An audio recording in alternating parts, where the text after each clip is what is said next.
सकाळचे 8 वाजले. गौतमी अजून बेडवर लोळतच होती. तिने उठून खिडकीतून बाहेर पाहिले. ढगाळ वातावरण होते. पाऊस येण्याच्या बेतातच होता. म्हणून पुन्हा एकदा खिडकी बंद करून ती बेडवर लोळू लागली. तसेही गौतमीला सकाळी 6:30-7 पर्यंत उठण्याची सवय होती. पण आता उठून तरी काय करायचे, म्हणून ती पुन्हा बेडवर लोळू लागली. तेवढ्यात गौतमीचा फोन वाजला आणि ती पटकन उठली. तिने तयारी केली, ड्रायव्हरला बोलावून घेतले आणि थेट मुंबईच्या दिशेने निघाली. गौतमीचे वय 35 वर्ष होते. मागच्या 6 महिन्यापूर्वीच गौतमीच्या मुलीचं अंकिताचं लग्न झालं होतं. पण आता तीही लग्न करून गेली, त्यामुळे ती एकटीच पडली होती. घरात गौतमी आणि तिची मुलगी या दोघीच राहत होत्या आणि मुलगा पुण्याला शिकायला होता. 5 वर्षापूर्वी एका अपघातात गौतमीचा नवरा मरण पावला होता. गौतमीच्या नवऱ्याचं नाव रमेश होतं. रमेश हा एक बिल्डर होता. गौतमीसोबत लग्न झाल्यानंतर 10 वर्षातच त्यांनी खूप प्रगती केली होती. त्यामुळे गौतमीकडे भरपूर शेतजमीन होती आणि काही ठिकाणी फ्लॅट बांधून होते. त्या ठिकाणी भाडेकरू राहत असल्यामुळे त्यांचे भाडे तिला दर महिन्याला मिळत असे. त्यामुळे गौतमीला नवरा गेल्यानंतरही काही काम करण्याची गरज नव्हती. ज्यावेळी गौतमीचे लग्न ठरले त्यावेळी गौतमीला बघायला रमेश आणि त्याचे आईवडील आणि सोबत त्याचा लहान भाऊ कुणाल होता. लग्न ठरतेवेळी गौतमीला रमेशपेक्षा कुणाल आवडला होता. परंतु मोठा रमेश आणि त्याचे आईवडील रमेशच्या लग्नासाठी आले होते. येण्यापूर्वी त्यांनी तसे गौतमीच्या आईवडिलांना कळवले सुद्धा होते. त्यांनी गौतमीला फोटोही दाखवला होता आणि गौतमीचा त्याला होकार होता. मुलगी बघण्याच्या कार्यक्रमावेळी गौतमीची नजर कुणालवर गेली. कुणाल दिसायला रमेशपेक्षा चांगलाच होता. परंतु गौतमीला घरच्यांना काही जास्त बोलावंसं वाटलं नाही. म्हणून जे आहे त्यातच ती समाधानी होती. शिवाय रमेशच्या घरचे श्रीमंत होते आणि मुलगा बिल्डर होता. त्यामुळे रमेशला नकार द्यायला गेलो तर सगळंच बिघडून जाईल, म्हणून ती गप्प बसली. महिनाभरातच गौतमीचं आणि रमेशचं लग्न झालं. तसा रमेशही दिसायला बरा होता, पण फक्त अबोल होता. गौतमी मात्र बोलकी होती. त्यामुळे तिला गप्पा मारणारा, हसत खेळत राहणारा नवरा हवा होता. रमेशचे कुटुंब एकत्रित होते. लग्नानंतर कुणाल आपल्या वहिनीसोबत खूप साऱ्या गप्पा मारायचा. कुणालची इंजिनिअरिंग झाली होती. त्याला फक्त आता शहरात जाऊन नोकरी मिळवायची बाकी होती. भावाच्या लग्नासाठी तो घरी आला होता. सुट्टीचे दिवस होते म्हणून तो आनंदात घालवत होता. कुणाल नेहमी आपल्या वहिनीची चेष्टा मस्करी करायचा आणि तिला ते सगळं आवडायचं. त्यातूनच तिला कुणालविषयी आकर्षणही वाढत होतं. पण ते आकर्षण तिच्या मनातच तिने दाबून ठेवलं. एकीकडे नवीन लग्न झाल्यामुळे तिचा नवरा होता, तर दुसरीकडे आपल्या आयुष्यात हवा असणारा नवऱ्याचे सर्व गुण कुणालमध्ये होते. कुणाल आणि गौतमीचे चांगले जमत होते. गौतमीला काय हवंय काय नकोय याची सर्व काळजी कुणाल घेऊ लागला. 2 महिने सर्वांचे खूप चांगले गेले. त्यानंतर कुणालला नोकरीची ऑर्डर आली आणि तो तसा मुंबईला निघून गेला. कुणाल निघून गेल्यानंतरच गौतमीचे लक्ष आपल्या नवऱ्याकडे वळले. ती आपल्या नवऱ्यामध्ये नेहमी कुणालला शोधायची, पण तिचा नवरा खूप अबोल होता. लग्नानंतर तो तिला हौसमौस करण्यासाठी कुठे फिरायलाही नेत नव्हता. मात्र तिला काय हवे आहे काय नको ते सगळे तो तिला घरी आणून देत होता. पैशाची त्याच्याकडे काही कमी नव्हती. गौतमीने शेवटी त्याला आपलंसं मानलं आणि यामध्येच आपलं आयुष्य काढायचं म्हणून ती समाधानाने राहू लागली. वर्षभरानंतर गौतमीने एका मुलीला जन्म दिला व पुढच्या 1.5 वर्षात एका मुलाला जन्म दिला. घरातील सर्व मंडळी गौतमीवर खूप खुश होती. आनंदाने सगळे राहू लागले. त्यानंतर 1 वर्षात कुणालचेही लग्न झाले. कालांतराने गौतमीचे सासू सासरे दोघेही जास्त वय झाल्यामुळे मरण पावले. आता घरामध्ये गौतमी, तिचा नवरा आणि 2 मुलं हे चौघच राहत होते. त्यांचं आयुष्य आनंदात जगत होते. गौतमीच्या लग्नाला 13 वर्ष झाली होती. एक दिवस अचानकच तिला रमेशच्या मित्राचा फोन आला आणि त्याने रमेशच्या अपघाताबद्दल तिला कळवलं. ते ऐकून गौतमीला मोठा धक्का बसला, पण आपल्या बाळांकडे पाहून तिने स्वतःला सावरलं. गौतमीचा आपल्या मुलीवर खूप जीव होता. मुलाबाळांना शिक्षण आणि त्यांना वाढवण्यात ती मग्न झाली. रमेशने त्यांच्यासाठी एवढं करून ठेवलं होतं की तिला बाहेर नोकरी करण्याची गरजही नव्हती. नवऱ्याच्या मृत्यूनंतर गौतमी आणि तिची मुलगी दोघीच होत्या. दोघींना एकमेकांशिवाय कुणाचाच आधार नव्हता. कुणाल, तिचा दीर, त्यांच्यापासून जवळपास 250 किलोमीटर दूर मुंबईला राहत होता. तो अधूनमधून अंकिताला व तिच्या आईला फोन करायचा. त्यांची तो नेहमी विचारपूस करायचा. त्यामुळे कुठेतरी एक आधार असल्याची जाणीव त्यांना व्हायची. कुणालच्या लग्नालाही बरेच वर्ष झाली, परंतु त्यालाही मूलबाळ नव्हते. त्यामुळे तो अंकिता आणि राहुलला फोन करायचा. अंकिता आणि राहुलला त्याने आपली मुलं मानली होती, त्यामुळे अंकिताच्या लग्नात त्याने वडिलांची सर्व भूमिका पार पाडली. अंकिताच्या लग्नानंतर राहुल शिक्षणासाठी पुण्याला निघून गेला. कुणालने त्याला मुंबईला खूप वेळा शिक्षणासाठी बोलावले, पण राहुलचे मित्र पुण्याला असल्या कारणाने तो पुण्यातच थांबला. लग्नानंतर बाकी सर्व नातेवाईक मंडळी निघून गेली. आता गौतमी घरामध्ये एकटी बोर होऊ लागली. अंकिताच्या लग्नाला 6 महिने झाले होते. काय करावं हे गौतमीला सुचत नव्हतं. एके दिवशी सकाळी 8:30 वाजता कुणालचा तिला फोन आला आणि तो तिला म्हणाला, वहिनी, माधुरीचा ॲक्सिडेंट झाला आहे आणि तिचा पाय मोडला. तसं ती त्याला लगेच विचारू लागली, हे कसं काय घडले? कुणाल म्हणाला, ही सकाळी गार्डनला फिरायला जाते. घराकडून गार्डनमध्ये जाताना रस्त्यावर एका मुलाने गाडीने तिला धडक दिली. मुलगा राहुलच्या वयाचा असेल. त्याला नीट गाडी चालवता येत नाही व तो माधुरीला धडकला. त्यात तिचा पाय व त्या मुलाचा हात मोडला. ही घटना सकाळी 6ला झाली. मी लगेच त्या दोघांना घेऊन हॉस्पिटलला आलो आहे. डॉक्टरांनी मला तिचा पाय मोडल्याचे सांगितले. पायाचे हाड नीट करून ते थोड्या वेळाने पायाला प्लास्टर करतील, असे ते बोलतच होता. तेवढ्यात त्याला एका नर्सने हाक मारली आणि तो म्हणाला, वहिनी, मी नंतर बोलतो, आणि त्याने फोन ठेवला. गौतमी पटकन उठली, स्वतःची तयारी केली. तिने लगेच ड्रायव्हरला कॉल केला आणि स्वतःच्या गाडीने ती मुंबईला आली. मुंबईला ती सरळ कुणाल आणि माधुरी आहे त्या हॉस्पिटलला गेली. तिथे तिने माधुरीची भेट घेतली. थोडा वेळ थांबल्यानंतर तिला कळालं की माधुरीला उद्या डिस्चार्ज मिळणार आहे, म्हणून कुणालने तिला घराची चावी दिली व घरी आराम करा असे सांगितले. मग ती कुणालच्या घरी गेली. कुणाल मात्र माधुरीजवळ थांबला होता.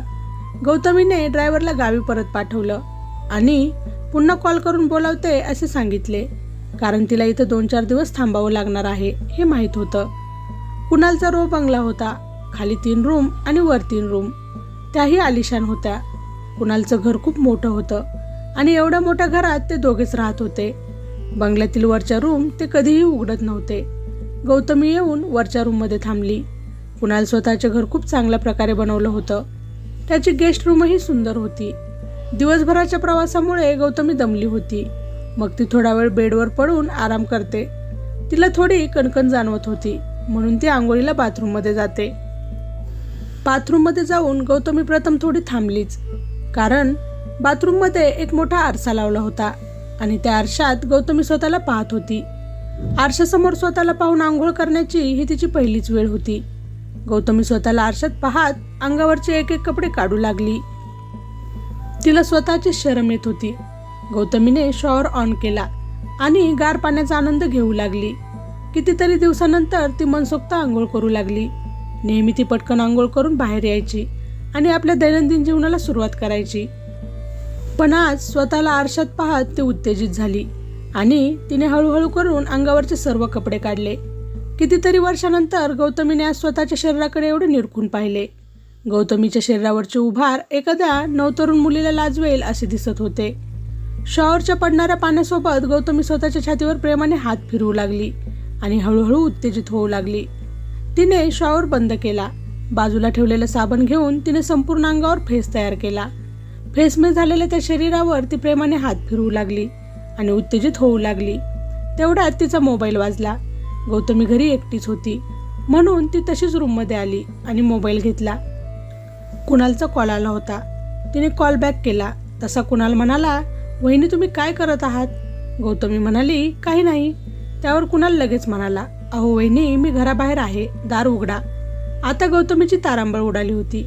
आपण फोनच नको करायला हवा होता असं तिला वाटलं. मग ती हळूच म्हणाली, तुम्ही 10 मिनिटं वाट पाहू शकता का? तसा तो म्हणाला, ठीक आहे वहिनी, तुम्ही आरामात आवरा, मी बाहेर वाट पाहतो. तशी गौतमी पुन्हा पटकन बाथरूममध्ये जाऊन शॉवर घेते आणि होईल तेवढ्या पटकन अंग कोरडे करून ती बॅगेतून स्वतःचा आणलेला गाऊन घालते आणि खाली येऊन दरवाजा उघडते. कुणाल आपला मोबाईलमध्ये व्यस्त असतो. तो आपल्या वहिनीकडे पाहून हसत म्हणतो, अहो तुम्ही तर 10 मिनिटे म्हटले होते, 5 मिनिटातच उरकून आलात. कुणाल हा बोलका आणि चेष्टा मस्करी करण्याचा त्याचा स्वभाव होता हे गौतमीला माहीत होते. त्यामुळे ती फक्त हसत म्हणाली, तुम्ही बाहेर होता ना म्हणून पटकन आले. या गडबडीत गौतमी अंतर्वस्त्र घालायची विसरून गेली होती. गाऊन सिल्की होता आणि आंघोळ करताना गौतमी उत्तेजित झाल्यामुळे तिच्या छातीवरचे उभार कडक झाले होते. त्यामुळे कुणालला राधिकाच्या सिल्की गाऊनवरून छातीचे टोक स्पष्टपणे दिसत होते. त्याची नजर आपल्या छातीवर आहे हे गौतमीच्या लगेच लक्षात आले. ती बोलत बोलत लगेच मध्ये वळली आणि कुणालला म्हणाली, तुम्ही तर हॉस्पिटलमध्येच थांबणार होता ना, मग घरी कसे? अहो, तुमच्या जेवणाची मलाच काळजी आहे. तुम्ही घरी निघाल्यावर मला कळालं की तुम्ही उपाशी असाल. मग मी माधुरीला सांगितलं की मी घरी जातो आणि वहिनीला हॉटेलला जीव घालून तुझ्यासाठी पार्सल आणतो, म्हणून मी आलो. गौतमी पुढे चालत होती. कुणालाही बोलत बोलत तिच्या मागून घरात येत होता. तेव्हा त्याचं लक्ष तिच्या कमरेखालच्या बाजूला पार्श्वभागावर गेले. सिल्की गाऊन अंगाला एवढा चोपून बसला होता की मधून कपडा आहे की नाही हे पटकन जाणून येत होतं. घाई गडबडीत गौतमी मधून कपडे न घालताच नाईट गाऊन घालून आली होती. ती पायऱ्या चढून वर जात होती तेव्हा कुणालची नजर राधिकाच्या पार्श्वभागावरच होती आणि तो पाहतच राहिला. तिच्या त्या सिल्क गाऊनमुळे ती एक अप्सरेलाही लाजवेल असे ते दृश्य होते. ती त्यांना म्हणाली, तुम्ही थांबा, मी तयारी करून येते, आणि ती वरच्या रूममध्ये आली. आत्तापर्यंत कुणालच्या मनात आपल्या वहिनीबद्दल कसलेच वाईट विचार नव्हते, पण आज त्याने तिला असे काही पाहिले की ते दृश्य त्याच्या डोळ्यासमोरून जातच नव्हते. गौतमी वर तयारी करायला गेली खरी, पण तिलाही थोडे अवघडल्यासारखे झाले होते. कारण कुणालची आपल्या छातीवर नजर खिळून होती ते तिच्या लक्षात आले होते. वर येऊन राधिकाने सिल्क गाऊन काढला व आपली चूक तिला कळली. पटकन तिने आंतरवस्त्र घातले. मागील 5 वर्षापासून तिची मुलगी आणि ती दोघीच घरी राहत होत्या, त्यामुळे तिने असे सिल्क गाऊन दिवसा घातले तरी तिला प्रॉब्लेम नव्हता. तशी गौतमी इतर वेळी ड्रेस घालायची. खाली कुणाल तिचा वाट पाहत होता. गौतमी साडी नसून खाली आली. त्याने कार न काढता बाईक काढली आणि गौतमीला बसायला सांगितले, पण गौतमी म्हणाली की आपण कारनेच जाऊ. तेव्हा तो म्हणाला, वहिनी, संध्याकाळचे 7-7:30 झाले असतील, यावेळी ट्रॅफिक खूप असते, म्हणून मी बाईक काढली. तुम्हाला काय वाटले? तुम्ही छान दिसता म्हणून मी बाईक काढली. कुणालला नेहमी मस्करी करायची सवय होती. तिने थोडे स्मित हास्य केले आणि ती बाईकवर बसली. थोडे पुढे जाऊन कुणाल म्हणाला, तुम्हाला माझा राग तर नाही आला ना? गौतमी म्हणाली, नाही हो. मग हळूच कुणाल म्हणाला, अहो वहिनी, पण तुम्ही खरंच अजून पण खूप सुंदर दिसता. अंकिताच्या लग्नात तर तुम्ही तिच्या लहान बहीणच वाटत होत्या. तशी गौतमी कुणालच्या पाठीवर हलकीशी चापट मारत म्हणाली, आता हे खूप झालं तुमचं हं. आणि मग दोघे गप्पा मारत मारत एका हॉटेलजवळ आले. दोघांनी छान गप्पा करत जेवण केलं. मागील 5 वर्षापासून असं मोकळं कुणा पुरुषासोबत बोलणं झालं नव्हतं, त्यात कुणालसोबत. त्यामुळे गौतमीला जरा मोकळं आणि छान वाटत होतं. तेच ते नेहमीच्या जीवनातून ती थोडी बाहेर निघाली होती. कुणाल वहिनीला छोटे छोटे किस्से सांगून हसवत होता, कारण त्यालाही माहीत होते की गावाकडे राहून राहून गौतमी बोर झाली असेल. दोघे जेवण करून हॉटेलच्या बाहेर आले तेव्हा कुणालच्या लक्षात आले की आपण माधुरीसाठी पार्सल घेतलेच नाही. दोघे एकमेकांच्या गप्पांमध्ये एवढे गुंतले की ते माधुरीला विसरून गेले होते. पुन्हा दोघे हॉटेलमध्ये गेले आणि त्यांनी माधुरीसाठी पार्सल घेतलं. तेव्हा तो गौतमीला म्हणाला, वहिनी, मी तुम्हाला घरी सोडतो आणि मग हॉस्पिटलला जातो. दोघे बाईकवर बसून घराच्या दिशेने निघाले. रस्त्याने ट्रॅफिक खूप होते. त्यात एका ठिकाणी कुणालने गाडीचा अचानक ब्रेक दाबला आणि बेसावध होऊन बसलेली गौतमी कुणालवर धडकली. त्यावेळी गौतमीची छाती कुणालच्या पाठीवर जरा जास्तच दाब देऊन गेली. कुणाललाही तो स्पर्श अनपेक्षित होता, कारण कुणालचे लक्ष गाडी चालवण्याकडे होते. कुणालला तो स्पर्श सुखद आनंद देऊन गेला. तो गौतमीला लगेच म्हणाला, वहिनी, तुम्ही माझ्या खांद्यावर हात ठेवा, म्हणजे तुम्ही मला धडकणार नाही. गौतमीने थोडं घाबरतच कुणालच्या खांद्यावर हात ठेवला. बोलत बोलत ते घरी पोहोचले. तिला घरासमोर सोडून तो म्हणाला, मी येतो.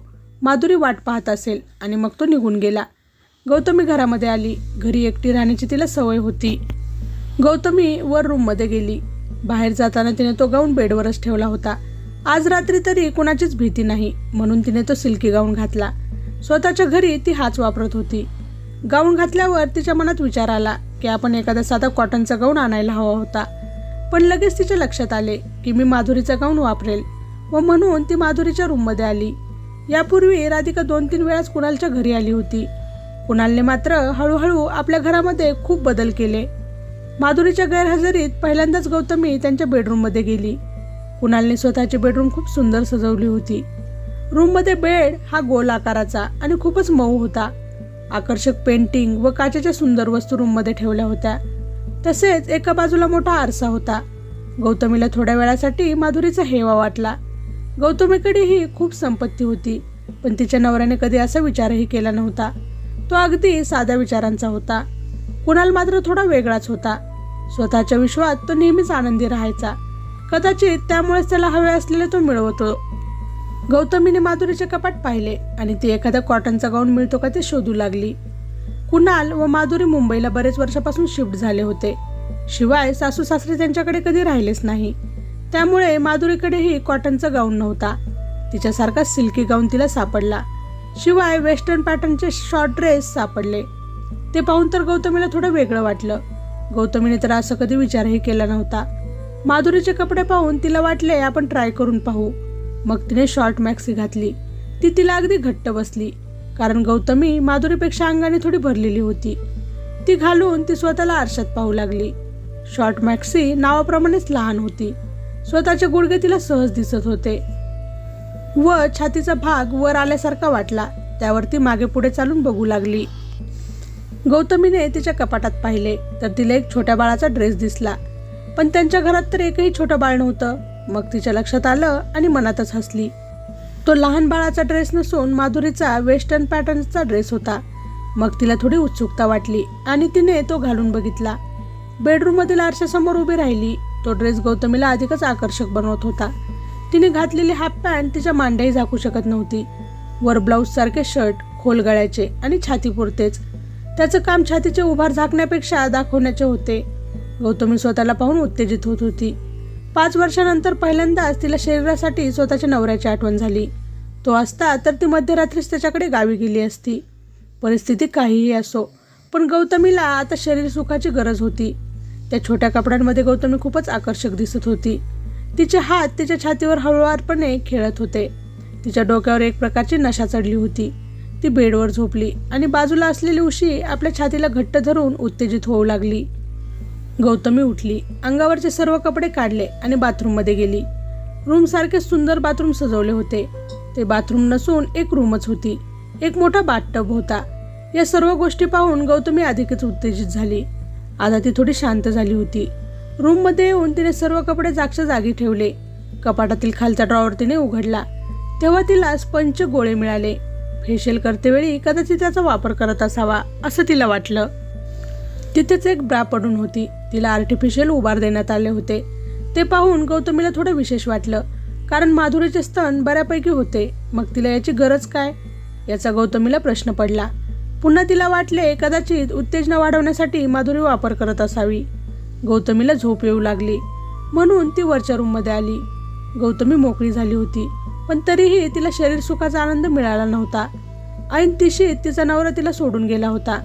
झोपण्यासाठी ती बेडवर लेटली, पण तिला नवऱ्याची आठवण येत होती. थोड्या वेळासाठी तिच्या डोक्यात कुणालचा विचार आला, पण तो तर आपला धीर आहे आणि आपले नातेसंबंधही चांगले आहेत. मग थोड्यासाठी आपले नाते का खराब करावे असा तिने विचार केला. पण कुणाल घरी आला त्यावेळी त्याची नजर आपल्या छातीवर होती हे तिच्या लक्षात आलं. कुणालला पत्नी आहे, मग तो आपल्याकडे का येईल हाही विचार तिच्या डोक्यात आला. पण पुरुष शेवटी पुरुष असतो. आपण त्याला थोडे आकर्षित करण्याचा प्रयत्न करू. जर त्यानेही पाऊल उचलले तर पुढे बघू असा विचारातच ती झोपी गेली. इकडे कुणाल माधुरीकडे आला. तिला जेवण दिले आणि तिथेच थांबला. सकाळचे 7 वाजले होते. गौतमीला जाग आली. ती फ्रेश झाली आणि विचार करू लागली की कुणाल आणि माधुरी घरी केव्हा येतील. हे विचारण्यासाठी तिने कुणालला कॉल केला, पण त्याने उचलला नाही. मग तिला वाटले आपण आंघोळ करून घेऊ व नंतर कॉल करू. गौतमी आंघोळीला बाथरूममध्ये जाते व शॉवर घेऊ लागते. तिला अचानक बाथटबची आठवण होते व तिला वाटते कुणाल आणि माधुरी घरी आल्यावर आपण त्याचा वापर करू शकणार नाही. म्हणून ती थोडे अंग कोरडे करून त्यांच्या बाथरूममध्ये जाते. कुणाल गाडीवर असतो म्हणून तो तिचा कॉल उचलत नाही. तो घरी फ्रेश होण्यासाठी आलेला असतो. मग घरापुढे येऊन तो गौतमीला दरवाजा उघडण्यासाठी कॉल करतो, पण गौतमी त्याचा कॉल उचलत नाही. 3 वेळा कॉल करूनही उचलत नाही. गौतमी अजून झोपेत असेल व तिला आराम करू देऊ असा तो विचार करतो. घराची एक जास्तीची चावी तो गाडीच्या डिक्कीत ठेवत असतो. तो चावी घेऊन घर उघडतो. वर रूममध्ये गौतमी झोपलेली असेल व तिला त्रास नको, आपण फ्रेश होऊन पुन्हा गौतमीला कॉल करू असा विचार करतो व फ्रेश होण्यासाठी आपल्या रूमकडे निघतो. त्याच्या रूमचा दरवाजा उघडाच असतो. तसा तो रूममध्ये जातो. तोपर्यंत गौतमी इकडे बाथटबमध्ये जाण्याची तयारी करत असते. गौतमी एवढ्या मोठ्या घरात एकटीच असते. घरात आपल्याशिवाय कोणी नाही म्हणून ती आपल्याच विश्वात रममाण झालेली असते. तिला कसलीही भीती नसते. याच कारणाने ती बाथरूमचा दरवाजा सुद्धा बंद करायचे विसरते. मन म्हणेल ते ती करत असते. कुणालला बाथरूममधून पाण्याचा आवाज येतो म्हणून तो वाकून पाहतो. कुणाल पाहून अवाक होतो. त्याला एक प्रकारचा धक्काच बसतो. तो जागीच गोठल्यासारखा स्तब्ध उभा राहतो. त्याने गौतमीला प्रथम असे पाहिले होते आणि स्वप्नातही त्याने विचार केला नव्हता की तिला असे पाहू शकेल. गौतमी आरशात पाहून स्वतःच्या शरीरावर प्रेमाने हात फिरवत असते. तिला स्वतःच्या शरीरावर कपडा नको वाटतो. अजूनही गौतमीचे अंग एका 20 वर्षाच्या नवतरुणीसारखे दिसते. रमेशने गौतमीच्या छातीला हात लावलाच नाही असे त्याला वाटू लागले. तिला पाहून त्याचा श्वास घेण्याचा वेग वाढला. गौतमी उभी झाली आणि स्वतःला घट्ट मिठी मारली. डोळे मिटून एखाद्या मूर्तीप्रमाणे ती उभी होती. गौतमीचा देह पाहून त्याच्या अंगावर काटाच उभा राहिला. कुणालच्या मनात विचार आला की जावे आणि पटकन तिला आलिंगन द्यावे आणि तिच्यावर चुंबनांचा वर्षाव करावा. इकडे गौतमी डोळे मिटून होती. कदाचित ती डोळे मिटून स्वतःला उत्तेजित करत असावी. मग गौतमी थोडी वळली तसा तिचा मागचा भाग त्याला दिसला. तो गौतमीला न्याहाळून पाहत होता. गौतमीचे शरीर एकदम रेखीव होते. ती बाथटबमध्ये जाऊन बसली आणि एखाद्या हिरोईन प्रमाणे एक पाय बाहेर काढून अंगावरून हात फिरवू लागली. गौतमीने डोळे मिटले. इकडे कुणालला वेळ लागायची पाळी आली होती. त्याला आता सहन होत नव्हते. तो घराच्या बाहेर धावत आला आणि घरामागे जाऊन मोकळा झाला. त्याने परत येऊन दरवाजा बाहेरून बंद केला आणि गाडी घेऊन बाहेर गेला. कुणाल आणि गौतमीच्या आयुष्यात पुढे काय झाले ते पाहण्यासाठी कथेचा पुढचा भाग नक्की पहा. पुढचा भाग अतिशय मनोरंजक असेल. व्हिडिओ आवडला असेल तर लाईक, शेअर आणि सबस्क्राईब करायला विसरू नका. थँक्यू.